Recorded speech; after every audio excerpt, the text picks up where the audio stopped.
আপনারা আমেরিকার দিকে তাকাইছেন নি? যেই আমেরিকার শস্ত্র সবকিছু অত্যন্ত অত্যাধুনিক, ঠিক কিনা বলেন? কি সবকিছু অত্যন্ত অত্যাধুনিক। যে আমেরিকা সব সারা পৃথিবীর মাথার উপর লবণ রেখে বড়ি খায়, আজকে সেই আমেরিকা ইচ্ছে মতো দিয়ে মুসলমানগুলোকে একবার সাফ করে দিছে। কথা কন না কেন? এই আমেরিকা যদি এই যদি আপনার ইয়ানি দিত, আশকারা না দিত, উৎসাহ না দিত, এই ডোনাল্ড ট্রাম্প না কি বলেছে, কি করবে? কি করবে? জ্বালায় দিবে। কি করবে? সহ একেবারে পুরো এরিয়া একবারে জ্বালিয়ে ছাই করে দিবে। আমার আল্লাহ বলে, দেখি তোমার জ্বালাবার পাওয়ার বেশি না আমার বেশি।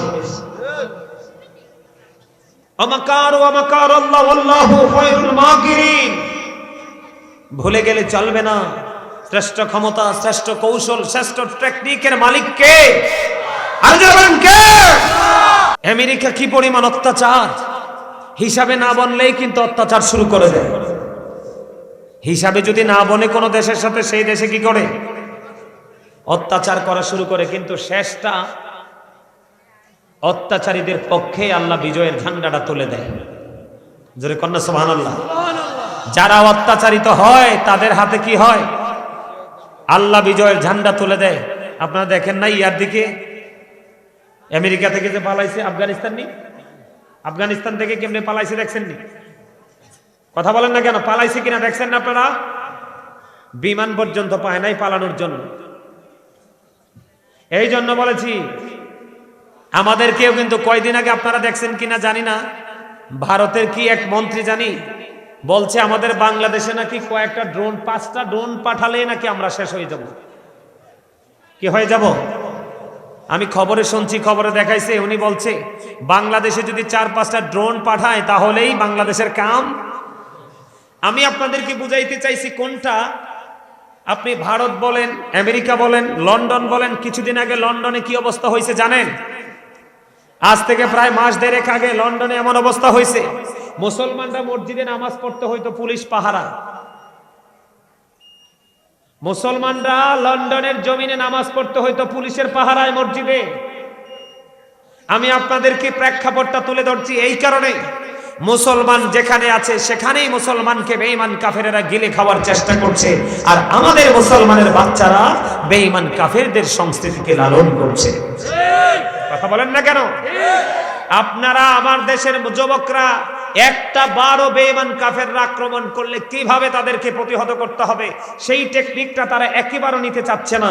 কিন্তু বেঈমান কাফেররা মুসলমানকে চিরতরে নিশ্চিহ্ন করার জন্য নকশা আঁকতেছে। আমার দিকে তাকান। আল্লাহ রাব্বুল আলামিন সূরা ইউনূসের 44 নম্বর আয়াতে বলেছেন, ইন্নাল্লাহা লা ইয়াযলিমুন নাসা শাইয়্যান ওয়ালাকিন্নান নাসা আনফুসাহুম ইয়াযলিমুন। আল্লাহ doesn't wrong his slave, we are the ones who do wrong। আল্লাহ রাব্বুল আলামিন বলে দিয়েছে কোরআন শরীফে সূরা ইউনূসের 44 নম্বর আয়াতে আল্লাহ বলেছেন, আল্লাহ আল্লাহর বান্দার উপর অত্যাচার করে না, বান্দা নিজেই নিজের উপর অত্যাচার করে। আমি বলবো আমেরিকার দাবানলের জন্য আমেরিকা নিজেরাই দায়ী। ঠিক কি না বলেন? যারা মানুষকে কষ্ট দিয়ে, মানুষকে দুঃখ দিয়ে, মানুষকে কাঁদিয়ে যারা সুখ পায়, তাদের কান্না কিন্তু চিরস্থায়ী হয়ে যায়। তো এত শক্তিশালী দেশ এখন অসহায়। আপনার আমার অবস্থাটাও তেমন হবে যদি আমরা আল্লাহর গোলামিটা সঠিকভাবে করতে না পারি। ঠিক কিনা? আপনারা আমার কথা বুঝতেছেন? আমার আপনার প্রাণের নবী তিনি বলে দিয়েছেন, মানুষের মনের ঘরের ময়লা দূর করার যন্ত্র হলো মাওলার জিকির। জোরে জোরে বলুন সুবহানাল্লাহ। কি জিকির হলো মানুষের মনের, যত জিকির করবেন মানুষের মনের ঘরের ময়লা, আপনার আমার মনের ঘরের ময়লা তত দূর হয়ে যাবে। এবার আসেন সবচেয়ে মজার একটা হাদিস আমি আপনাদেরকে শোনাবো বন্ধু। হযরত আবু হুরায়রা রাদিয়াল্লাহু তাআলা আনহু থেকে হাদিস কানা বর্ণিত। আপনার আমার প্রাণের নবী তিনি বলে দিয়েছেন, বান্দা আল্লাহ সম্পর্কে যেমন মন্তব্য করে ঠিক আল্লাহ বান্দার কাছে ঠিক তেমন। তার মানে আপনি আমি আমরা আমাদের মালিক, আমাদের রবকে আমরা যেমন মনে করব, আল্লাহ রাব্বুল আলামিন আপনার আমার কাছে ঠিক তেমনই হয়ে যাবে। বলো হুজুর এক্সাম্পল হলো, আপনি যদি মনে করেন যে আমাদের মুসলমানদের নামাজে যাওয়া, মাহফিলে যাওয়া মূল একটা দাবি চাওয়া থাকে আল্লাহর কাছে, আল্লাহ গো আজকে মাহফিলে যাই, জীবনের গুনাহগুলো তুমি মাফ করে দিও। ঠিক কিনা বলেন? আরো জোরে বলেন। এটা আমরা চাই কি চাই না আল্লাহর কাছে? আপনি যদি মনে করেন সত্যি আল্লাহ রাব্বুল আলামিন আজকে মাহফিলে আসার পরে যদি আপনি মনে করেন যে আমি চলে যাওয়ার পরে আল্লাহ রাব্বুল আলামিন মাহফিল থেকে বের হয়ে যাব, আজকে মাহফিল থেকে আমি নিষ্পাপ হয়ে যেতে পারবো, ঠিকই আল্লাহ রাব্বুল আলামিন আপনাকে ক্ষমা করে দিবে। তবে শর্ত হলো জীবনে আর কোনোদিন গুনাহ করব না, এই প্রতিশ্রুতি দিতে হবে। আর বিগত দিনে যেই গুনাহ করেছি আমরা, সেই গুনাহর জন্য লজ্জিত হতে হবে, অনুতপ্ত হতে হবে। মানুষের হক যদি খেয়ে থাকে এটা মানুষকে আবার ফিরিয়ে দিতে হবে। আমার আপনার প্রাণের নবী তিনি বলে দিয়েছেন, এদিক তাকান, সবচেয়ে বড় মজার জায়গা দেখেন। আমরা যারা আজকে জান্নাতের বাগানে এসে বসেছি, আমার নবী বলেছেন কেউ যদি জিকির করার জন্য আল্লাহর দিকে 1 বিঘা পরিমাণে এগিয়ে যায়, আমার আল্লাহ কথা দিয়েছে হাবিব আপনি জানিয়ে দেন, আমি আল্লাহ কথা দিলাম আমার বান্দা যখন জিকির করার জন্য 1 বিঘা পরিমাণে এগিয়ে আসবে, আমি আল্লাহ তার দিকে 1 গজ পরিমাণে এগিয়ে আসি। আজকে আপনারা হাইটে আসতেন কিনা? আরো জোরে বলেন, হাইটে আসতেন কিনা? বোঝেন আল্লাহর গোলামি করলে বন্ধু লাভ কেমন, আল্লাহ তার বান্দার প্রতি কেমন করে বন্ধু রাজি হয়। আল্লাহর হাবিব জানিয়ে দিয়েছে, আমার নবীজি বলে দিয়েছেন কেউ যদি 1 বিঘা পরিমাণ যদি এগিয়ে যায়, আমার আল্লাহ তার দিকে বন্ধু 1 গজ পরিমাণ এগিয়ে আসে। আমার নবীজি জানিয়ে দিয়েছেন জিকির করার জন্য কেউ যদি আল্লাহর দিকে 1 হাত পরিমাণ এগিয়ে যায়, আল্লাহ তার দিকে 2 হাত পরিমাণ ছুটে আসে। আমরা আজকে হাইটা আসছে কিনা?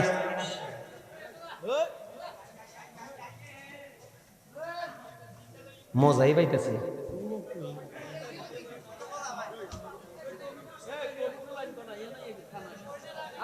আপনারা মজার জিনিসটা খেয়াল করেন, দেখেন আল্লাহ আমাদেরকে কত আপন ভাবে, আমাদেরকে কত আপন করে নিয়েছে। এই আপন মানুষ হলেন আপনারা। কারা? আপনারা হাইটা আসেন না আজকে মাহফিলে? কথা বলেন না, হাইটা আসেন নাই? যারা হাইটা আসছেন তাদের জন্য মজার খবর, আমার নবীজি জানিয়ে দিয়েছে, ও আল্লাহর প্রিয় বান্দারা তোমরা শুনে রাখো, তোমরা যখন জিকির করার জন্য মালিকের দিকে হেঁটে হেঁটে আসো, আমার আল্লাহ খবর জানিয়ে দিয়েছে আল্লাহ আল্লাহর বান্দার দিকে দৌড়ে আসে। তার মানে হলো আপনি আমি আল্লাহ রাব্বুল আলামিনকে যত আপন করে পেতে চাই, আল্লাহ রাব্বুল আলামিন তার চাইতেও দ্রুত আপনাকে আমাকে আপন করে নেয়। আজকে আমরা এই সামিয়ানার নিচে বসেছি বন্ধু, অত্যন্ত নরমাল একটা সামিয়ানার নিচে, ঠিক কিনা বলে? বলে হুজুর নরমাল বললেন কেন? আপনারাই বলেন এটা জান্নাতের বাগান। নরমাল বলার কারণ হলো হাদিস শরীফের ভাষার দিকে তাকাইয়া আমার আপনার প্রাণের নবী জানিয়ে দিয়েছে, ও শাহরাস্তি নোয়াগাঁও বিশারার আমার ভাই আমার বাবারা শোনো, আমার নবীজি জানিয়ে দিয়েছে কেউ যদি পৃথিবীর কোনো নরমাল জলসায় বসে বসে মাওলার জিকির করে, আমার আল্লাহ বলেছে হাবিব আপনি জানিয়ে দেন তার চাইতে উত্তম জলসায় আমি আমার বান্দার জিকির করি। জোরে কন্যা সুবহানাল্লাহ। এখন যদি আপনাকে কেউ যদি প্রশ্ন করে হুজুর আপনি বলে দেন এই মুহূর্তে আল্লাহ রাব্বুল আলামিন কি করে, আমি উত্তর দিই আমাদের জিকির করে।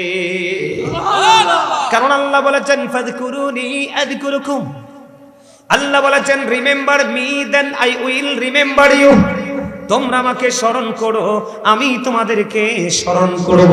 জোরে জোরে কন্যা সুবহানাল্লাহ। তাহলে জিকির করলে লাভ না লস? আরো জোরে কন্যা, লাভ না লস? এত বেশি লাভ রে বন্ধু। আমার নবীজি বলেছেন তোমরা যখন জান্নাতের বাগানে যাও, ওই জান্নাতের বাগান থেকে তোমরা জান্নাতি ফল খেয়ে নিও। ইয়া রাসূলুল্লাহ, ইয়া হাবিবাল্লাহ, নবী গো এই জান্নাতের ফলটা কি গো নবী? আপনার আমার প্রাণে নবী বলে দিয়েছেন সুবহানাল্লাহ ওয়ালহামদুলিল্লাহ লা ইলাহা ইল্লাল্লাহ সুবহানাল্লাহ আলহামদুলিল্লাহ লা ইলাহা ইল্লাল্লাহ লা ইলাহা ইল্লাল্লাহ লা ইলাহা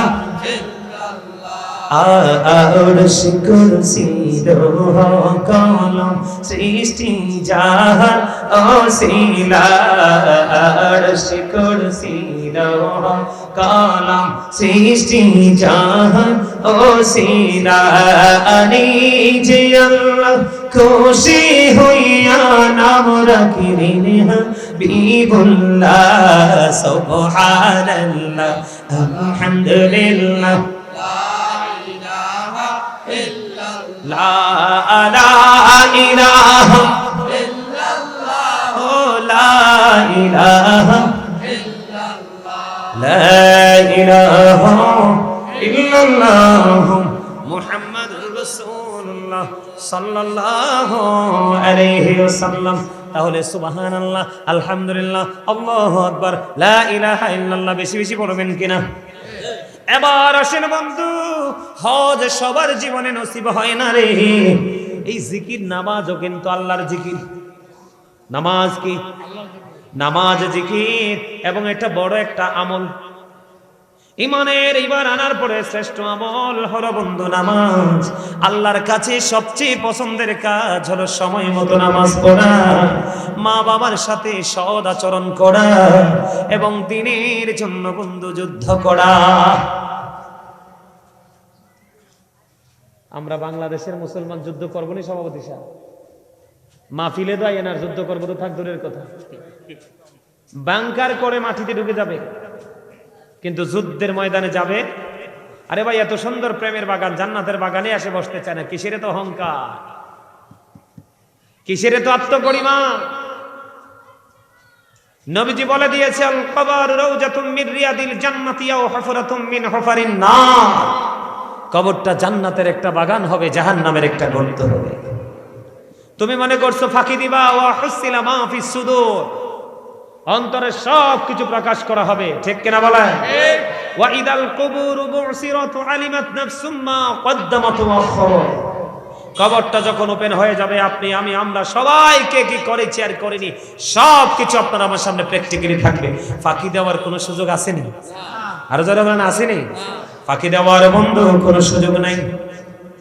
এখন মানুষ নামাজ পড়ে না, এই কারণে সুদ, ঘুষ, অন্যায়, অত্যাচার, মিথ্যা, জুলুম, নির্যাতন সব কিছু বন্ধু মানুষ আপন করে ধরে রেখেছে। কারণ নামাজ এত বড় একটা জিকির, নামাজ এত বড় একটা আমল। সূরা আনকাবুতের মধ্যে আমার আল্লাহ বলে দিয়েছেন, ইন্নাস সালাতা তানহা আনিল ফাহশাই ওয়াল মুনকার। জোরে জোরে কোন আল্লাহু আকবার। আসসালাতু মিরাজুল মুমিনিন। আল্লাহ কোরআনে বলেছে, নামাজ মানুষকে সকল খারাপ কাজ থেকে বাঁচিয়ে রাখে। আমার আপনার প্রাণে নবী বলেছেন, আসসালাতু মিরাজুল মুমিনিন। নামাজ হলো মুমিনদের জন্য মেরাজ। আমার নবীর মেরাজ হলো আল্লাহর সাথে সশরীরী দিদার, আর নবীর উম্মতের জন্য মেরাজ হলো নামাজ।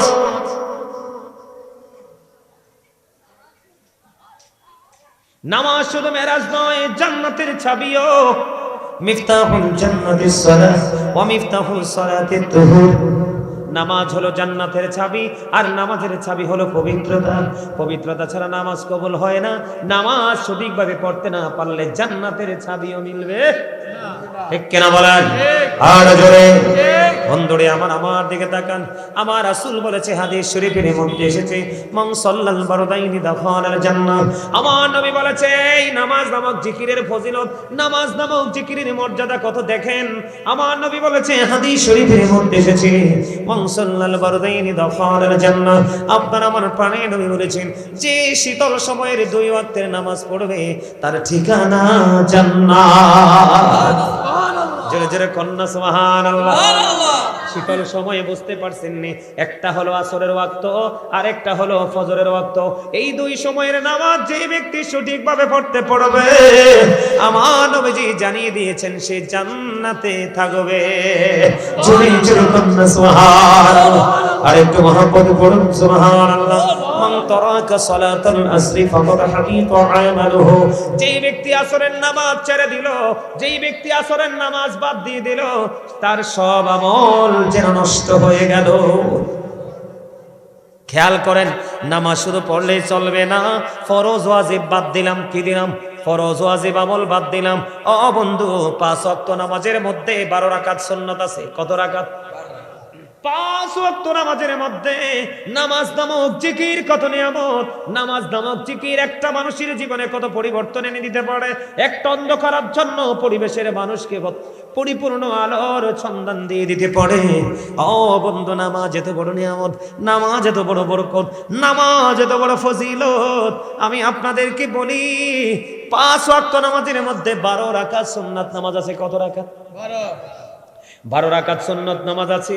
আমার নবীজি বলে দিয়েছেন, কেউ যদি এই 12 রাকাত সুন্নাত নামাজ যদি করতে পারো কন্টিনিউয়াসলি, ধারাবাহিকভাবে, ওই 12 রাকাত সুন্নাত নামাজ যদি কেউ পড়তে পারো, আমার আল্লাহ তোমাদের জন্য জান্নাতি স্পেশাল ঘর বরাদ্দ রেখেছে। সুবহানাল্লাহ। তাইলে জিকির করলে লাভ না লস? আমল করলে লাভ না লস? আমার দিকে তাকানো বন্ধু, 12 রাকাত নামাজ কি আপনাদেরকে একটু বলে দিবনি? কথা কয় না? এটা বলে দেওয়া দরকার এই কারণে, এখনো বন্ধু ডিজিটাল মোল্লা বার হইছে, শুধু ফ্যাট আর ফিট ছাড়া কিচ্ছু বোঝে না। ঠিক আছে না? নাই আছে। শুধু দেখবেন আপনার ঘরে দাওয়াত দিলে দোয়া করতে গেলে দোয়া করবে 5 মিনিট, দোয়া করবে কয় মিনিট? 5 মিনিট। আর খাবার খাবে 30 মিনিট লাগাইয়া। দোয়া করার সময় নাই, কিন্তু পেট ভরে খাওয়ার সময় আছে। কথা কন না কেন? না ভুল বলছি? বাস্তবতা থেকে বলছি। আমার কাছে সবচেয়ে বেশি অবাক লাগে বন্ধু, আমি দেখি এখন ডিজিটাল কমার্শিয়াল ইমাম সাহেব গুলো, ম্যাক্সিমাম ইমাম সাহেব আসরের নামাজের সুন্নাত 4 রাকাত পড়ে না। আপনারা খেয়াল করে দেখবেন, এশারের 4 রাকাত সুন্নাত নামাজ পড়ে না, হুট করে মসজিদে ঢুকে 4 রাকাত বন্ধু জামাত পড়ে চলে যায়। এখন আপনাদেরকে আমি আজকে বলে যাই, এই কারণে আজকে সমাজের অবনতি বন্ধু কাটছেই না, কাটছেই না। ইমাম যদি স্ট্রং থাকতো, ইমাম যদি অপরাধীর সাপোর্ট দিত, চাকরি বাঁচানোর চিন্তা না করতো, তাহলে দেখতেন সমাজের মধ্যে অপরাধ উঠে যেত। ইমাম সাহেবেরা চাকরি বাঁচানোর জন্য লেয়াজু মেনটেন করে, করে কি করে না? আমার দিকে তাকানো বন্ধু, আপনাদের এলাকায় হয়তো নাই, আমি দেখেছি অনেক ইমাম সাহেব, আরো বেশি আছে। আপনারা সবাই সামাজিক ভাবে বৈঠক করবেন। আমি আপনাদেরকে আজকে একটা তথ্য দিয়ে যাই, শুধু সার্টিফিকেট থাকলে চলবে না, হাদিসের উপর কোরআনের উপর বন্ধ সার্টিফিকেট থাকলে, এলেম থাকলে শুধু চলবে না। একজন ইমাম হওয়ার জন্য তার মধ্যে আমল ও শর্ত, তার মধ্যে আমল থাকতে হবে, সফটনেস থাকতে হবে, এবং বন্ধু ইমাম হওয়ার জন্য সবচেয়ে বড় যেই জিনিসটা দরকার, সেই গুড ক্যারেক্টার সম্পূর্ণ সুন্দর চরিত্রের অধিকারী হতে হবে। শুধু শিক্ষাগত যোগ্যতা থাকলে হবে না। যদি আপনি সার্টিফিকেট খুঁজেন, তাহলে বন্ধু আপনি কি করবেন? সঠিক জিনিস পাবেন না। এই সঠিক জিনিসটা না থাকার কারণে আজকে সমাজে যুবক ধ্বংস হয়ে যাচ্ছে। বন্ধুরে আমার দিকে তাকান, সুন্নত নামাজ তো এখন পড়েই না ম্যাক্সিমাম লোক। আপনার আমার প্রাণের নবী জানিয়ে দিয়েছে, 12 রাকাত নামাজ যদি তুমি সঠিকভাবে সুন্নাত নামাজ পড়ো, ওয়াজিব না, এই 12 রাকাত সুন্নাত নামাজ যদি তুমি সঠিকভাবে পড়তে পারো, তোমার জন্য জান্নাতে ঘর আমার আল্লাহ বরাদ্দ রেখেছে, যেটা আমার আল্লাহ নিজেই বন্ধু তোমাকে উপহার হিসাবে দিবে। জোরে জোরে সুবহানাল্লাহ। বন্ধুরে আমার, এই 12 রাকাত নামাজ, আমার দিকে তাকান, এই 12 রাকাত নামাজ ফজরে আছে 2 রাকাত সুন্নাত। ফজরে আছে কয় রাকাত সুন্নাত? জোহর নামাজে বন্ধু আগের 4 রাকাত সুন্নাত, এবং জামাতের পরে ফরজের পরে 2 রাকাত সুন্নাত। কত হলো? 8 রাকাত। কত রাকাত? মাগরিবে 3 রাকাত ফরজ পড়ার পরে 2 রাকাত সুন্নাত আছে না নাই? এই হলো 2 রাকাত সুন্নাত, হয়ে গেল 10 রাকাত। এশারের 4 রাকাত ফরজ নামাজ পড়ার পরে 2 রাকাত সুন্নাত আছে, এই হলো বন্ধু 12 রাকাত। এই 12 রাকাত সুন্নাত নামাজ সঠিকভাবে পড়ো, তোমার জন্য ঘর জান্নাতি ডিজাইনেবল করে সাজায় রাখতেছে আমার আল্লাহ। সুবহানাল্লাহ। জোরে জোরে কন্না সুবহানাল্লাহ। আমি আপনাদেরকে বলি, নামাজ নামক জিকির এত বড় নিয়ামত। প্রতিদিন শিফট আকারে ফেরেশতা পৃথিবীতে আসে। সকালে একবার আসে, বিকালে চলে যায়, বিকালে একদল আসে, তারপরে চলে যায়। যখন ফেরেশতারা শিফট আকারে আসে, আসার পরে যখন তারা উঠে যায়, আমার আল্লাহ প্রশ্ন করে ফেরেশতাদেরকে, ফেরেশতারা রে বলে দাও আমার বান্দাগুলোকে কি অবস্থায় রেখে এসেছো? ফেরেশতারা সাক্ষী দেয়, আল্লাহ তোমার বান্দাগুলোকে যেও নামাজরত অবস্থায় পেয়েছি, এখন আসার সময়ও নামাজরত অবস্থায় রেখে এসেছি। জোরে জোরে কন্যা সুবহানাল্লাহ। তাহলে নামাজে লাভ না লস?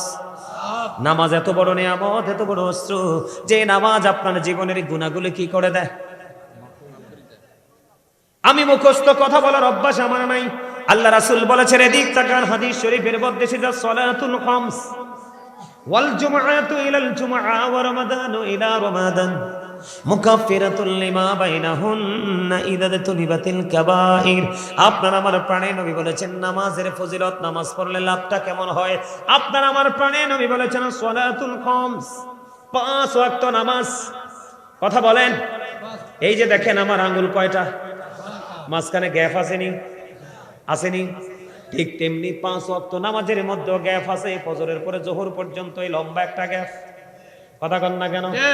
জোহরের পর থেকে আসর পর্যন্ত একটা গ্যাপ, আসরের পর থেকে মাগরিব, মাগরিবের পর থেকে ইশা পর্যন্ত একটা গ্যাপ। আপনি যদি 5 ওয়াক্ত নামাজ সঠিকভাবে যদি আদায় করতে পারেন, তার আর কত কথা যে মনে হয় আল্লাহই জানে। কত কত ওয়াক্ত নামাজ? আমার দিকে তাকান, কত ওয়াক্ত? শিখে যান বন্ধু। আপনি ফজর পড়ার পরে জোহর পর্যন্ত ইনকেস আপনার গুনাহ হয়ে গেছে, কি হয়ে গেছে? গুনাহ হয়ে গেছে। নবীজি জানিয়ে দিয়েছেন, ওই ফজর পড়ার পরে জোহর পর্যন্ত যে গুনাহ করলা, এই ফজর এবং জোহরের মাঝখানে নামাজ দুইটা পড়ার কারণে মাঝখানের গুনার কাফফারা হয়ে গেল।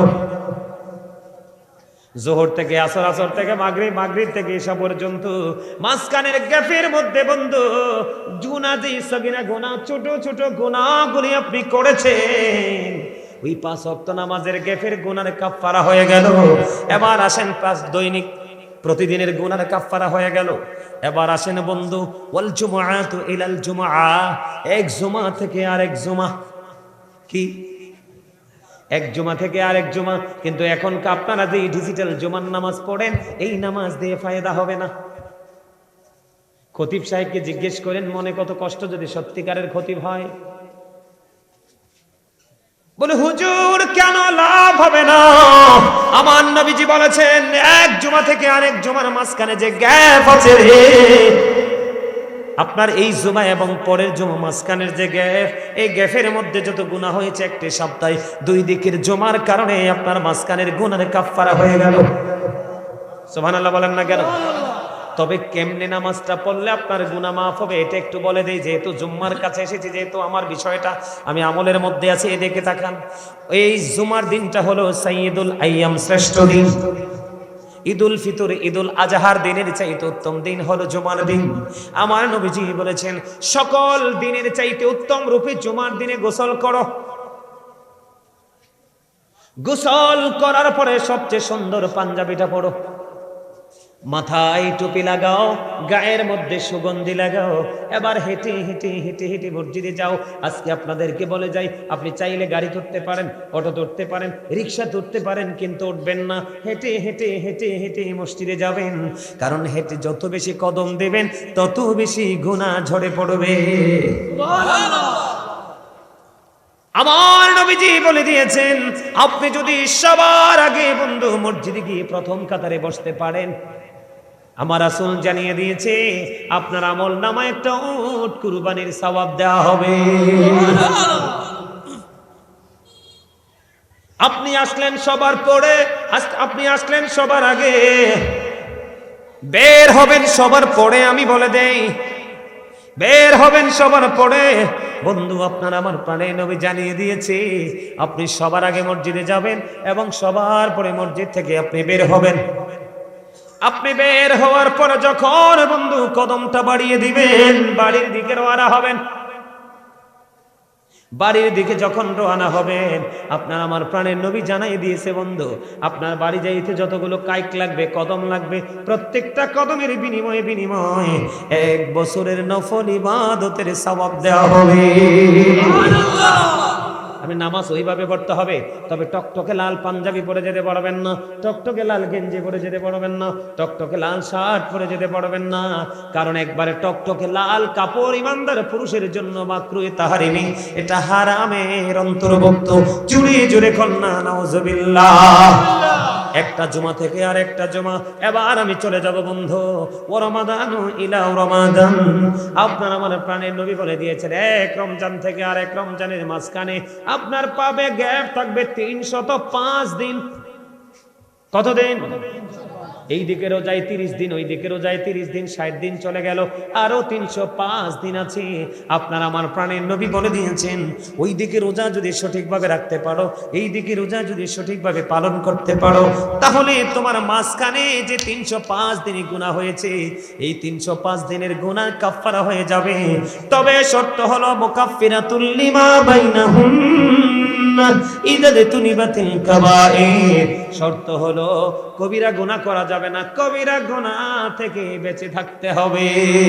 তাহলে নামাজ পড়লে লাভ না লস? লাভ। মানে 5 ওয়াক্ত নামাজে দৈনিক ছোট গুনাহ মাফ, এক জুমা থেকে আরেক জুমার কারণে এক সপ্তাহের গুনাহ মাফ, এক রমজান থেকে আরেক রমজানের কারণে এক বছরের গুনাহ মাফ।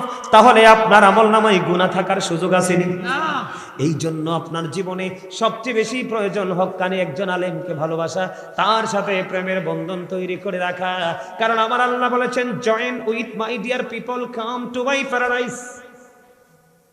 আমার আল্লাহ বলেছেন, join with my dear people, আমার প্রিয় লোকেদের সাথে যুক্ত হও, কাম টু মাই প্যারাডাইস, আমার জান্নাতে চলে এসো। আল্লাহ বলেছেন, ফাদখুলি ফি ইবাদি ওয়াদখুলি জান্নাতি। জোরে জোরে বলুন আল্লাহু আকবার। আর একটু মহব্বতে পড়ুন আল্লাহু আকবার।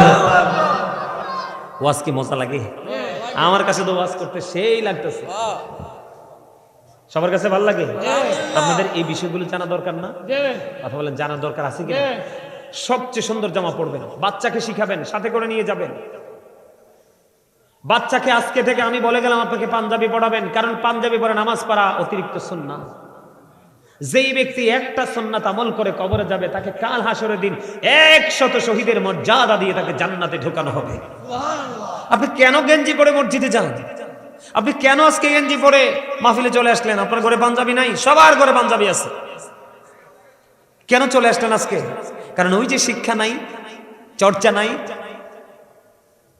আপনার সভাপতি সাহেব, আপনার এলাকার যে মসজিদ আছে, মসজিদের খতিব সাহেবকে বলে দিবেন, এটা আমার বলা উচিত না, বলে দিবেন এখনকার খুতবার যে আলোচ্য বিষয় আছে ওই বিষয়টাও রাখবে। পাশাপাশি মানে আমাদের যে সময় উপযোগী, যোগ উপযোগী যে নষ্ট জায়গাগুলো, এই নষ্ট জায়গাগুলো নিয়ে এক একটা শুক্রবারে, এক একটা জুমার দিনে এক একটা আলোচনা করতে বলবেন। তখন দেখবেন আপনার সমাজের পরিবর্তন আসবে। অন্যথায় কিন্তু পরিবর্তন সম্ভব না। যুব সমাজ ধ্বংস হয়ে গেছে।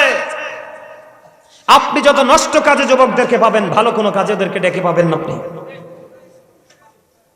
কথা কি ভুল বললাম? আমার কথা কি ভুল হয়েছে? আপনাদের খারাপ লাগছে? আমার দিকে তাকানো বন্ধু, নামাজ এটা এত বড় নিয়ামত, আপনার সব পুরো জীবনটাকে নিয়ামতে পরিপূর্ণ করতে পারে বন্ধু। আপনার আমার প্রাণে নবী বলে দিয়েছে, কারো বাড়ির আঙিনায় যদি পুকুর থাকে, কি থাকে? পুকুর, নদী, খাল, জলাশয় থাকে। ওই পুকুরের মধ্যে একটা মানুষ যদি দৈনিক 5 বার গোসল করে, তার শরীরে ময়লা থাকবে না? 5 বার গোসল করলে শরীরে যেমন ময়লা থাকবে না, আল্লাহর প্রিয় বান্দাগুলো যখন দৈনিক 5 ওয়াক্ত নামাজ পড়বে রে, ওই হাদিসের সূত্র ধরেই বলছি, তার আমল নামায় কোনো গুনাহ থাকবে না।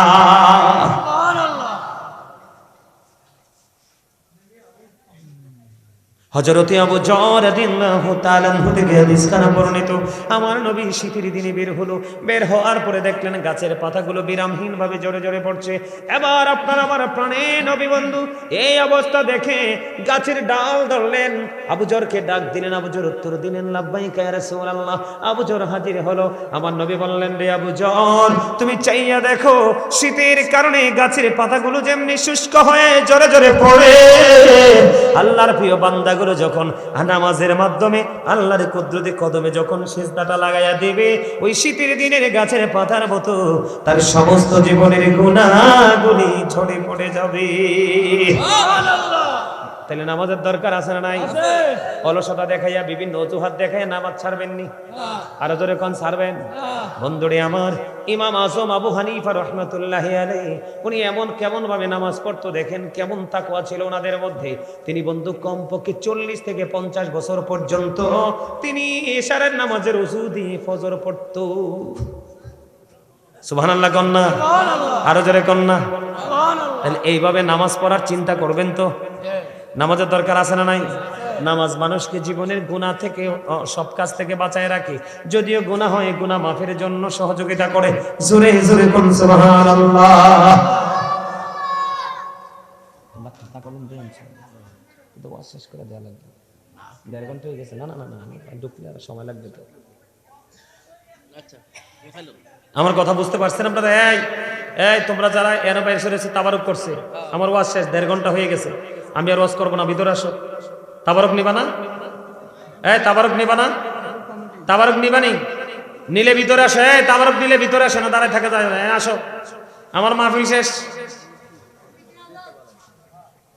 এদিক তাকান, আমার দিকে তাকান। একটা বিষয় নিয়ে আলোচনা একবারে না করলেই নয়। সেই বিষয়টা হলো, এখন আমাদের বাংলাদেশের বিয়ে শাদী মুসলমানিতে গান ছাড়া কিছু হয় না। ইমাম সাহেব ওই দিন কই জানি গানে যাইয়ে দেখলাম, এবার সে কওমি হোক সুন্নি হোক যেই দলেরই হোক, একজন আলেম তো। আমাদের মধ্যে আমাদের আকীদাগত দ্বন্দ্ব বা আকীদাগত বিতর্ক আছে, এটা থাকবে, কিন্তু একজন আলেম বিয়ে বাড়িতে গান থামিয়ে দেওয়ার কারণে পরে তাকে এমন ভাবে আঘাত করেছে, নাউজুবিল্লাহ বলে। এদের ঠিকানা কই? তখনই আমি সিদ্ধান্ত করেছি যে আমি এই বিষয়টা নিয়ে একটু ওয়াজ করবো। করার দরকার আছে নি? গান আপনারা একটু শুনবেন না আমার এই ওয়াজটা? একটু আমি করতে চাই। নির্লজ্জের মতো, বেহায়ার মতো যে মিউজিকের সামনে বসে বসে ডান্সিং করে কি মজা, কি যে মজা পায় কি পায় না? এদিকে তাকান, মজা পায়নি? আমি আপনাদেরকে বলি, আমার নবীজি বলেছেন, এদিক তাকান, কিয়ামতের পূর্বক্ষণে গান বাদ্যযন্ত্র বেড়ে যাবে। এই গান বাদ্যযন্ত্র বেড়ে যাওয়াটা কিয়ামতের আলামত। The music and musical instrument will be increased. গান বাদ্যযন্ত্র বেড়ে যাবে, এটা কিয়ামতের আলামত। নাউজুবিল্লাহ বলবেন না?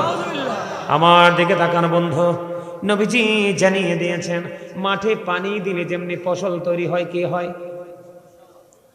মাঠে আপনি পানি দিলে যেমনি ফসল তৈরি হয়, গাছের গোড়ায় পানি দিলে যেমনি গাছ সতেজ থাকে, ফল ফুল আসে। আমার নবীজি জানিয়ে দিয়েছে রে, গাছের গোড়ায় পানি দিলে, মাঠে পানি দিলে যেমনি ফসল তৈরি হয়, নোংরা শব্দ দ্বারা যে গান লেখা হয়েছে, ওই গান থেকে তেমনি মানুষের ঘরে, মনের ঘরে নোংরামি তৈরি হয়। আমার নবী, আপনার নবী, দু জাহানের বাদশা নবী, তিনি বলে দিয়েছেন, গানের আসরে যায় বন্ধু পাপীরা, কান লাগাইয়া মন দিয়ে গান শুনে ফাসিকরা। গান শোনার পরে কয় দারুণ হইছে, ও ফ্যান্টাস্টিক, কয় খুব মজা হয়েছে, কয় না অনেকে? আমার নবীজি বলেছে, গানটা শোনার পরে যে ফ্যান্টাস্টিক বলে, যে মজা হয়েছে বলে, সে সঙ্গে সঙ্গে কুফরি করে ফেললো। খেয়াল করেন, গানের আসরে যাওয়া কার কাজ? পাপী লোকের কাজ। মন দিয়া কান লাগাইয়া গান শোনা ফাসিকদের কাজ। আর গান থেকে মজা নেওয়া কুফরি। আমি আজকে বলে যাই, আমি বন্ধু, যেই স্টেজে গান হয় সেই স্টেজে দোয়া জায়েজ নাই। যেই স্টেজে গান হবে ওই স্টেজে মিলাদ, জিকির, দুরুদ কোনোটা জায়েজ নাই। এবার বোঝেন এটা কতটা নোংরা, কতটা দুষ্টু। আমার দিকে বন্ধু তাকান, আমি আপনাদেরকে বলি বন্ধুরে আমার নবীজি বললেন, কিয়ামতের পূর্বক্ষণে এক শ্রেণীর মানুষ আছে, তাদের চেহারা বিকৃত হয়ে যাবে। ইয়া রাসূলুল্লাহ, তারা কি তাওহীদ মানবে না? নবীজি বললেন তারা তাওহীদ মানবে। ইয়া রাসূলুল্লাহ, তারা কি তাওহীদ মানবে না? নবীজি বললেন তারা তাওহীদ মানবে, তারা রিসালাত মানবে। আল্লাহ রাসূল বলেছেন, ওয়া ইয়াসুমুন ওয়া ইয়াহুজ্জুন ওয়া ইউসাল্লুন। বন্ধু, তারা রোজাও রাখবে, তারা নামাজও পড়বে, তারা হজও করবে। ইয়া রাসূলুল্লাহ, তারা নামাজও পড়বে, হজও করবে, রোজাও রাখবে, তারপরেও তাদের এই সাজা কি বহাল থাকবে? নবীজি বললেন হ্যাঁ, তারপরেও তাদের এই সাজা বহাল থাকবে। তার কারণ হলো তারা এলাকার মধ্যে, গ্রামের মধ্যে তারা গানের আসর বসাবে, আর ওই গানের মধ্যে মদ গাঁজার আসর বসবে। জোরে জোরে কন্যা নাউযুবিল্লাহ। খেয়াল করছেন নি? আল্লাহও মানছেন, রাসূলও মানছেন, নামাজও পড়ছেন, রোজাও করছেন, হজও করছেন, শুধুমাত্র গান প্রেমিক হওয়ার জন্য জাহান্নাম। এখন তো আর বিয়ে বাড়িতে যে গান শোনা লাগে না, এটাই তো সারে, ঠিক না? বিয়ে বাড়িতে আর এখন যাওয়া লাগে, এখন এটাই এনাফ। আপনি বিয়ে বাড়িতে হোক, মোবাইলে হোক, যে কোনো ভাবেই হোক, আপনার গান কোনো ভাবে কি না। এই তোরা তো ফুঙ্গট আসুস রে,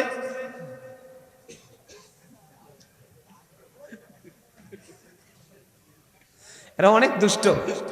এরা বারবার বলে তোরা ভিতরে আয়, তোরা ভিতরে আসস না বেটা। আমি কিন্তু তোরা সাইয়া রাখছি, আজকে দেখবো তোরা তাবারুক কেমনি নেস, ঠিক না বেঠি? আরো জোরে। আচ্ছা, আপনারা এই বিশারার মানুষ, নোয়াগাঁও বিশারার মানুষকে মাহফিল ভাইয়া খুশি হন নাই? হ্যাঁ, আপনারা এই জলসায় বসে জিকির করেন, আল্লাহ আপনাদের জলসা তার চেয়ে উত্তম জলসায় ফেরেশতাদেরকে নিয়ে করে। হাদিস শরীফ তো, বুখারী শরীফের হাদিস। আপনি আসতেছেন হাইটে, আল্লাহ কয় আমি তোমার কাছে আসতেছি দৌড়াইয়া। আল্লাহ কয় তুমি আইছো আমার দিকে এক হাত, আমি আল্লাহ আইছি তোমার কাছে দুই হাত। তার মানে আপনি আল্লাহর কাছে যত দ্রুত যেতে চান, আল্লাহ তার চাইতে দ্রুত আপনার আপন হয়েছে। এই যে মজার কথাটা আমি আপনাদেরকে কেমনে বুঝাইলে বুঝবেন, কোন কিভাবে বুঝাইলে আপনারা বুঝবেন? এই মাহফিলগুলো থেকে, এই মাহফিলগুলো যখন বন্ধ হয়ে যাবে, ইসলামের কায়েম যে দায়েমি কায়েমি যে ধারাটা, সেটাও বন্ধ, তখন পৃথিবী কি হবে? এই মেয়ে, আজকে আমার একজন প্রিয় মানুষ আমেরিকাতে থাকে, উনি দেশে আসছে কয়েকদিন হইল। আজকে ওনাকে ফোন দিলাম, ওনাকে কি দিলাম? ওনাকে ফোন দিলাম যে আপনাদের আমেরিকা তো পুরো ছাই হয়ে যাচ্ছে। উনি বলতেছে মামা আমার আমেরিকা পুরো ছাই হয়ে যাচ্ছে, কোন জায়গাটা জানেননি? আমি কোন জায়গাটা? কয় হলিউড বলিউডের যত অসভ্য চিত্রনায়ক নায়িকা আছে এদের বাড়ি। আরে নাউজুবিল্লাহ কয় না? আর জোরে। নষ্ট কাজের রেজাল্টও কিন্তু নষ্টই আসে, ভালো কাজের রেজাল্ট কিন্তু ভালোই, ঠিক না বেঠিক? আমার কথা আপনারা বুঝতে পারছেন? এই জন্য আমি আপনাদেরকে বলি, এই মাহফিলে সারা জীবন আপনারা আপনাদের সাধ্য অনুযায়ী করে এটাকে কায়েম রাখার চেষ্টা করবেন। রাখবেন তো? এখন এই মাহফিলকে দায়েমে কায়েম করে রাখতে হইলে আপনার আমার, এখন তো কইলে কইবেন হুজুরে কত কথা কয়, হুজুরে কত কথা কয়, এখন কইব কোরআন শরীফের সামনে যেহেতু আছে একটু খুললে এলে। এই আচ্ছা, কোরআন শরীফে পরে খুলি। আজ তো গজল গাইছি না, একটা গজল গাই। আপনারা গজল পছন্দ করেননি? হ্যাঁ চাচা, এই চাচা আপনি কি বিরক্ত লাগতেছে? এই আমার কালা চাচারে জি গাইতেছে, আপনারে কইতেছে, আপনার খারাপ লাগতেছে? খারাপ লাগলে উঠেন, উঠে একটু হাঁটা দেন। সারা ভাই খারাপ লাগাটাই স্বাভাবিক। যদি খারাপ লাগে উঠে একটু হাঁটা দিয়ে এসে বসেন, আর যদি না ভালো লাগে বসে থাকেন। আমি চাচারে ডাক্তার দিলে তোমরা হাসলা হইলে, তোমরা তো মিয়া একবার ব্যাক কলের মতো বসে রয়েছে। অনেক লোক হাসি নাই, কিছু নাই, কোন জগতে আছে নিজেও বোঝাতো না, ঠিক না ভাই? আমি একটা গজল গাই, দেখি আপনাদের মধ্যে জজবাটা আসেনি, গাইতাম নি? হ্যাঁ, এক খুব মজার গজল, আপনারা পারলে আমার সাথে সুরটা ধরবেন। হ্যাঁ, আমি ছাড়লে আপনার ধরে ফেলবেন, বিশেষ করে যুবকরা। পারবানি? যুবকরা পারবানি? নবী নবী বলে হায়, কেঁদে কেঁদে দিন যায়, পাইনি দিদার ধুমে, লাখো সালাম কদমি নবী, লাখো সালাম। হইছে না? অসুস্থ রোগের মতো হইছে, মনে হয়েছে অসুখ। এই আওয়াজ হইতো না, ইমানদারের আওয়াজ ইমানি চেতনা থেকে আসতে হবে, ঠিক না? নবী নবী বলে হায়, কেঁদে কেঁদে দিন যায়, পাইনি দিদার ধমে, লাখো সালাম কদমি নবী, লাখো সালাম কদমি নবী নবী সোনার মদিনায় লোকে আছো গো দেখতে না পাই নয়নে ও গো দেখতে না পাই নয়নে দয়ারি না জুড়ে চাও গোলামের দেখা দাও দয়ারি না জুড়ে চাও গোলামের দেখা দাও ধন্য করো জনমে লাখো সালাম কদমি নবী লাখো সালাম কদমি নবী লাখো সালাম না না জোয়ার আইছে না তো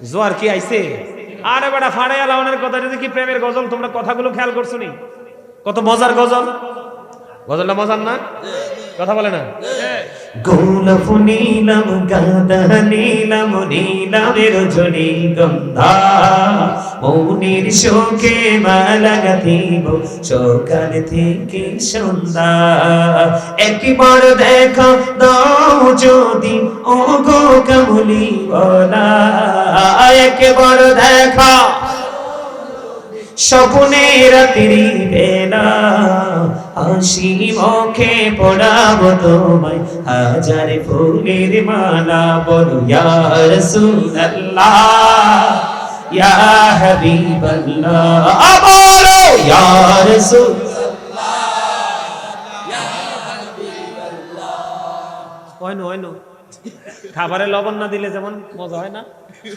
আওয়াজ ডবেরও আর কাছে মজা লাগে নাই আপনারা এত মানুষ গজল গাইলে আপনাদের পরিচিত আরেকটা গজল গাই দেখি জোয়ার আসেনি গাইবো অল্প একটু একটু করে গাইবো হ্যাঁ গাইবেন দাদা আপনি কি রাগ করছে হ্যাঁ দাদা রাগ হইছে না খুশি হইছেন মাথে না দাদা চিন্তা করতেছে দাদির চিন্তা কথা বলে এ দাদা হাসে না কিনলেই এই মুস্কি হাসি একটু দিছে আমি চাইতে আছি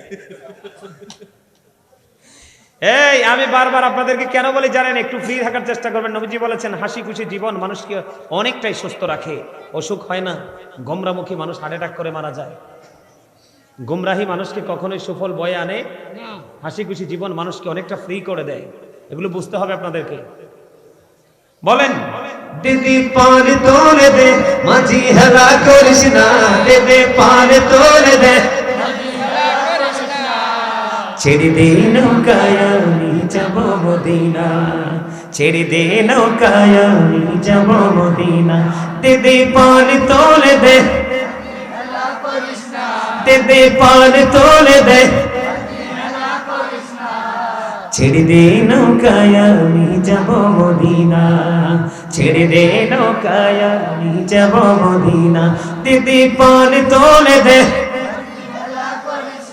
দিদি পান তোলে দে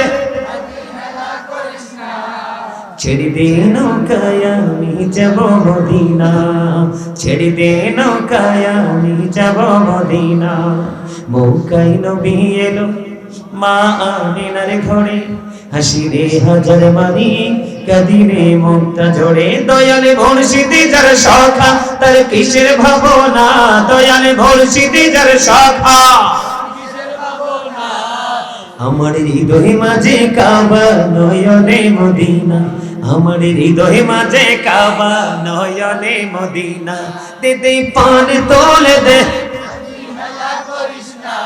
দে পান তোলে দে মাঝি হেলা করিস না ছেড়ে দে নৌকায় আমি যাব মদিনা ছেড়ে দে নৌকায় আমি যাব মদিনা অনুদের রোশনীতে দুনিয়া গেছে ভরে সিনোরের বান্তি জ্বলে মদিনার ঘরে ঘরে দয়ালে ভরসিতে যার শাখা তার কিসের ভাবনা দয়ালে ভরসিতে যার শাখা আমার হৃদয় মাঝে কাবা নয়নে মদিনা দিদি পান তোলে দে ছেড়ে দে নৌকায় আমি যাব মদিনা। ও মারহাবা কর না কিল্লে আরে ব্যাকে মিলি কর মারহাবা। নবীর প্রেম শুধু গাজী সুলাইমান গায় না, এই যুগের মানুষরাই গায় না। নবীর প্রেম সেই আমল হাসান ইবনে সাবিতও গেয়েছে। তাও কোথায়? মসজিদে নববীর মতো জায়গার মিম্বরে দাঁড়িয়ে দাঁড়িয়ে। আর যারা কান্না সুবহানাল্লাহ। এবার আলা হযরতের একটা গাই। কার? আলা হযরতের। হ্যাঁ, সুর দিতে পারবেন আমার সাথে? পারবেন? সুবসি আউলা ওয়ালা মারা নবী, সুবসি বালা ওয়ালা, সুবসি আউলা ওয়ালা মারা নবী, সুবসি বালা ওয়ালা। अपने मौला का प्यारा हमारा नबी, अपने मौला हमारा नबी, दोनों आलम का दुल्हा हमारा नबी, सबसे सबसे औला वाला हमारा नबी, सबसे बड़ा वाला। खल्कों से औलिया, औलिया से रसूल, खल्कों से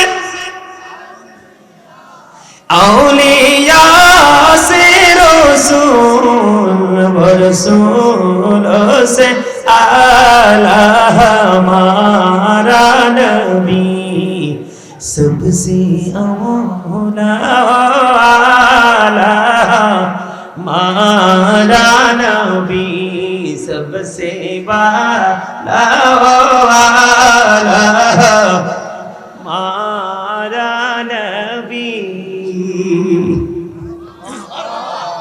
এটা আশেকের রাসূলদের রুহের খোরাক। আশেকের রাসূল আলোচনা শুনে, আলোচনা করে যত স্বাদ পায়, তার চেয়ে অনেক বেশি স্বাদ পায় রাসূলের শান গেয়ে, ঠিক না? আরো জোরে। আপনারা খুশি হয়েছেন নি? আরো জোরে। আমার কাছে আরেকটা গজলের আবদার আছে, এটা গেয়ে শেষ করে দিব। গাইব? পছন্দ করেননি আপনারা সবাই গজল? হ্যাঁ, আলহামদুলিল্লাহ বলেন। আমার এই কালা ভাইটা পিছনতে বয়ে বয়ে কইতেছে যে আমার একটা পছন্দের গজল আছে, একটু শোনান। কে? আপনারা একটু শোনেন আমার থেকে।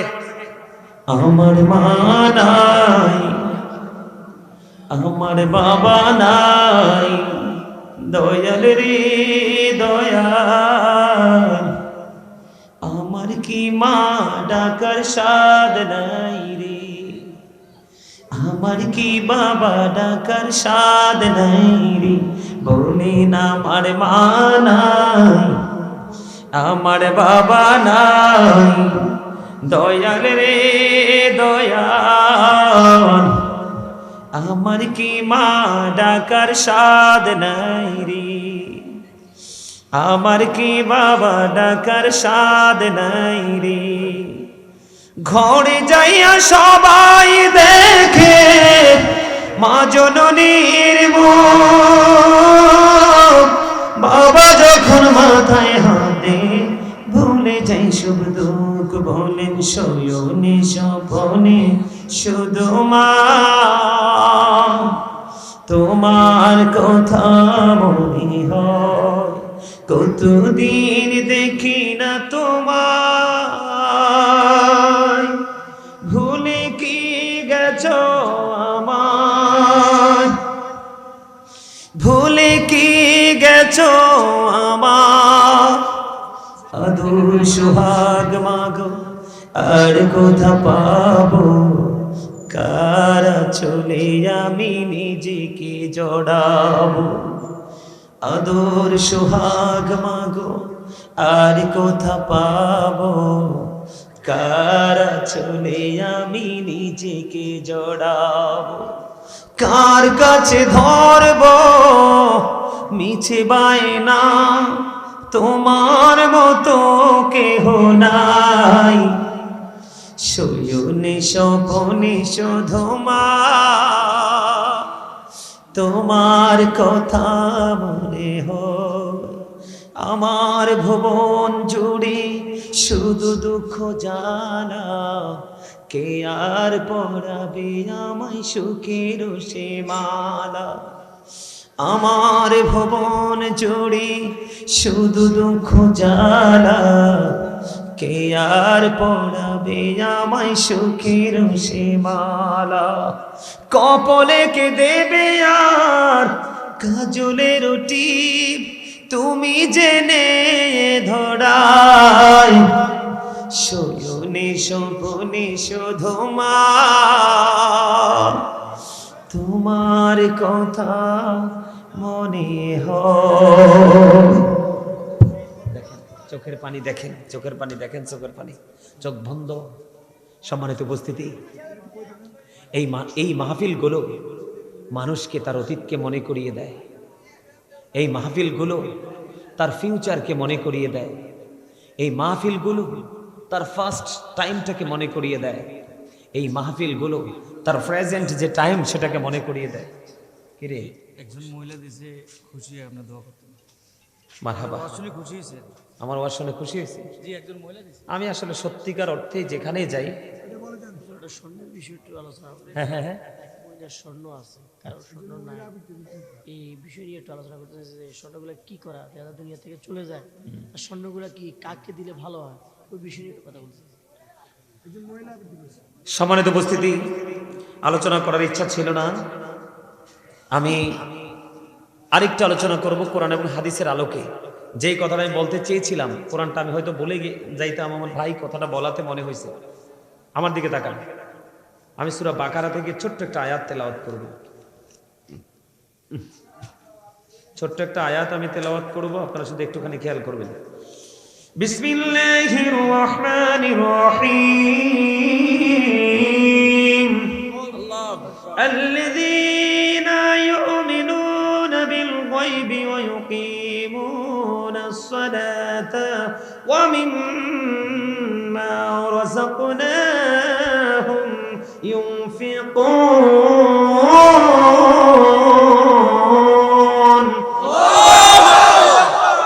আরে যারা বলেন আল্লাহু আকবার।